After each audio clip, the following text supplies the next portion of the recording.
دا اوس چې مولا ته دا فولډره په مدرسه کې اوسېږي او دا علم کینی دغه اوس یوه فولډره ده مولا یې ځان ته راخلاصه کړي.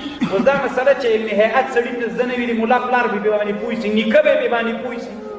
نه، د خط استوا نه عرض البلد طرف ته، یعنی د قطب شمال طرف ته عرض البلد شروع کېږي. تر څو چې خط استوا ته څوک نږدې وي هغه کم کیفیتونه چې پیدا کېږي خو تاسو ته معلوم، ګرمي وي، ورځې شپې وي، څنګه وي، کرا کرا چې لرې کېږي یخني شروع کېږي، وحلو مجرن شپه ورځې څنګه کېږي، فرق کوي که نه.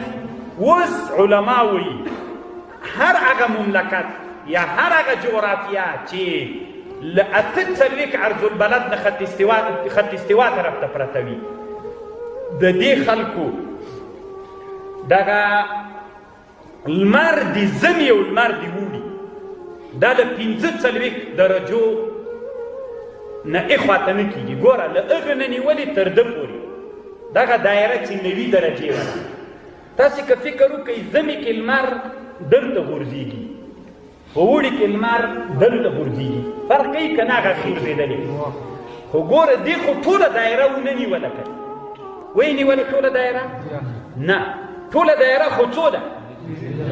اما دلته هغه مملکتونه چې عرض البلد یې له نقطې د 0 نه تر 48 پورې وي، کوم علمي خدمتونه چې د موږ مسلمانانو کړي نن کافرانو ځان پسې تړلي. تاسې پوهنتونونو کې دغسې څېړنې چې کوئ ګولډن براون د فرانکي براون د برطانوي دغه پسې تړي، دا ټول خدمتونه موږ کړي، د موږ اسلامي علماو کړي دي، خو موږ نن په پردیو نومونو بل څوک وړي.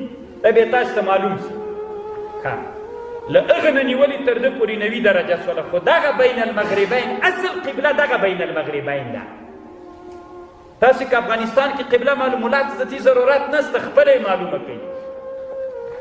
غیر له دې نه چې عالي نه تاسې استدلال وکړي، تاسې وطنو کې په ټول افغانستان کې خراسان زمین او هند زمین افغانستان کې بعضې افغانستان مونږ د سجستان په ناموم لرو چې فراه او هلمند او قندهار او دغه ټول افغانستان بیا د زابل ولایت بعضې حدود دا بیا مونږ نه خراسان ده نه هند ده، دا بیا مونږ په سجستان زمین کې لرو.